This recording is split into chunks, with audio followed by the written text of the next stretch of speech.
mais dans 25% des cas, il y a la possibilité de reprendre la marche, reprendre l'activité sportive, mais vous avez le genou qui se déboîte et vous avez la sensation de la patte folle. Et généralement, il y a la possibilité de marche qui est conservée, bien sûr, à chaud. Suivant. Alors, le flessum. Le flessum, il est en rapport avec l'hémarthrose. Alors, il génère un flessum qui est douloureux, bien sûr. Alors, la position ontalgique du genou, c'est un genou qui est à 20 degrés de flexion, où le genou, il peut contenir au maximum le liquide, bien sûr, intra-articulaire. Mais attention à ce diagnostic de flessum si le malade vient avec une symptomatologie qui est faite de douleur, bien sûr, et flessum, il faut éliminer d'autres diagnostics différentiels tels qu'une once de saut du ménisque, un syndrome du bâton de cloche, et ça rentre dans le cadre de la rupture du ligament croisé antérieur, une interposition des fibres ménisco-fémorales, comme il a été décrit par le professeur Fini tout à l'heure, sur les fibres ménisco-fémorales du ligament latéral interne qui peuvent s'interposer entre le condyle fémoral et le plateau tibial. Et puis vous avez les corps étrangers ostéochondrals qui peuvent également générer ce flessum. Suivant. Alors, l'instabilité. L'instabilité, c'est généralement un élément qu'on ne trouve pas en aiguë, mais à la stade chronique. C'est un symptôme qui est subjectif, généralement qui est rapporté par le malade. C'est la sensation de dérobement, mais surtout, ce sont les épisodes de dérobement qui surviennent à l'occasion d'un pivot ou d'une réception de saut au cours des activités sportives qui, bien sûr, qui orientent vers une lésion du ligament croisé antérieur ou bien vers une lésion du pivot central. Suivant. Alors, le terrain, bien sûr. Le terrain aussi, c'est un élément qui est très important bien sûr, à discuter devant ces entorses graves du genou. Généralement, l'âge intervient surtout dans l'indication thérapeutique. Sachez qu'avant 30 ans, les lésions généralement sont d'origine traumatique, mais après 50 ans, les lésions sont dégénératives. Mais les sujets qui ont ce qu'on appelle les sportifs vétérans au-delà de 50 ans peuvent également faire des entorses graves du genou. Il faut préciser également à ce côté le niveau d'activité du patient. C'est très important dans l'indication thérapeutique et dans l'indication chirurgicale. Le type de sport, avec contact ou non, le niveau sportif, comme a été décrit par le professeur Fini, c'est la classification des sportifs, professionnels, compétition, loisirs, la durée également hebdomadaire ou annuelle de l'activité de ce sport, le retentissement de l'entorse sur les activités sportives et les ambitions, bien sûr, du patient. Tous ces éléments, ils permettent d'orienter le type de traitement et bien sûr, qui est fonction également du calendrier de soins et du calendrier également des études. Suivant. Alors, après bien sûr, ces signes fonctionnels qui sont recueillis par l'interrogatoire, bien sûr, nous avons également les signes physiques, c'est l'examen clinique. L'examen clinique, il est très difficile à chaud, bien sûr. Il faut traiter le malade, repos sportif, bien sûr, les AINS pendant quelques jours, le glaçage, et puis moi je suis contre l'immobilisation. Il ne faut jamais immobiliser un genou traumatique récent, une entorse grave du genou. Vous allez créer que des problèmes par suite. C'est la raideur, c'est la myotrophie du quadriceps, etc. L'avenir, il sera dépendant également de ce type de traitement. Donc cet examen clinique, et il y a beaucoup de situations. Alors soit l'examen a été fait par bien sûr un médecin du club. Et là, il faut demander le compte rendu, bien sûr, de cet examen clinique parce qu'à chaud, on peut retrouver toujours les éléments qu'on a recueillis tout à l'heure de l'entorse grave du genou. Suivant. Alors, premièrement, vous allez, l'examen clinique va retrouver bien sûr l'hémarthrose articulaire qui témoigne d'une rupture de LCA ou de LCP, qui témoigne d'une rupture également d'autres diagnostics différentiels qu'il faut isoler, mais seule l'hémarthrose qui est faite de sang pur qui témoigne de la rupture ligamentaire. 70% des hémarthroses post-traumatiques du genou correspondent à des lésions du ligament croisé antérieur, bien sûr, et 60% des ruptures du LCA, bien sûr, s'accompagnent d'une hémarthrose. Suivant.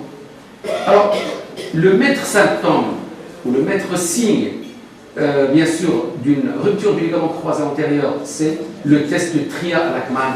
C'est un test c'est un examen qui se fait à genou fléchi à 20 degrés, qui correspond à une subluxation antérieure du tibia par rapport au genou. Et il donne ce qu'on appelle un arrêt mou. Il y a un arrêt, mais cet arrêt il est mou. Quand il s'agit d'un arrêt retardé, alors il correspond soit à une rupture partielle du ligament croisé antérieur qui est honorus sur le moyen du LCP. Et un arrêt retardé, sachez-le, qui est dur, est souvent observé après reconstruction du LCA ou bien après reconstruction du LCA et il n'a aucun retentissement sur le résultat subjectif et fonctionnel. Suivant. Donc, deuxième signe qu'il faut rechercher, c'est le ressaut en extension au test de 2 jours. C'est un phénomène de réduction brutale du plateau tibial externe ou des deux plateaux tibiales préalablement subluxés en avant. Donc, c'est un genou en légère flexion et valgus et on va essayer de subluxer le tibia antérieur. Ce ressaut antéro-externe au test de 2 jours, elle témoigne des lésions périphériques, surtout le point d'angle postéro-externe et le ligament latéral externe. Suivant. Alors, le tiroir antérieur. Le tiroir antérieur, il accompagne toute rupture du ligament croisé antérieur. Mais il traduit la présence des lésions capsules ligamentaires postéro-internes purement externes associées. Dans les ruptures fraîches, regardez, dans les ruptures fraîches, vous allez retrouver que ce test il est positif uniquement dans 27% des cas. Mais dans les ruptures qui sont anciennes et dans les laxités chroniques du genou, ce test il est beaucoup plus présent. Suivant. Alors, les laxités frontales. Les laxités frontales, donc ça témoigne des atteintes associées, c'est-à-dire du ligament latéral externe ou du ligament latéral interne. Bien sûr, la laxité interne, c'est la manœuvre, bien sûr, on manœuvre en valgus sur un genou fléchi à 20 degrés qui témoigne d'une atteinte du ligament latéral interne. Et la laxité externe se recherche, bien sûr, dans la position contraire à cette manœuvre, c'est-à-dire en valgus. Suivant.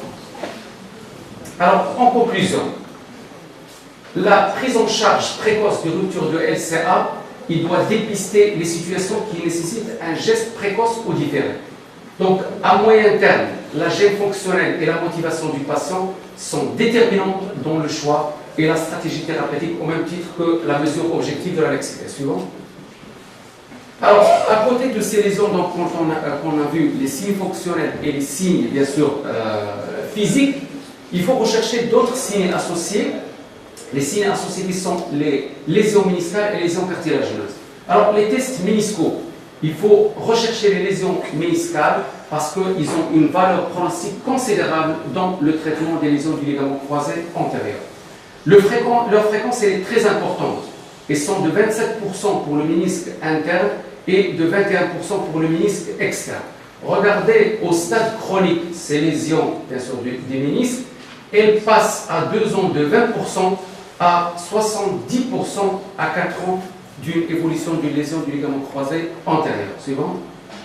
Alors, les signes classiques évocateurs sont les points douloureux sur l'interligne articulaire interne ou externe, ça dépend de la lésion méniscale, c'est ce qu'on appelle le cri méniscal.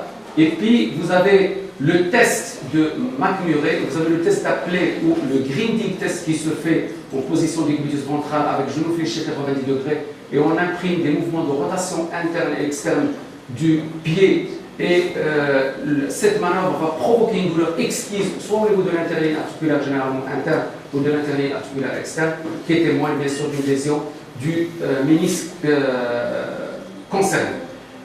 Troisième signe, également signe méniscal, c'est le flexion passif, valeur diagnostique suffisante et est présent dans 83% des cas. Suivant.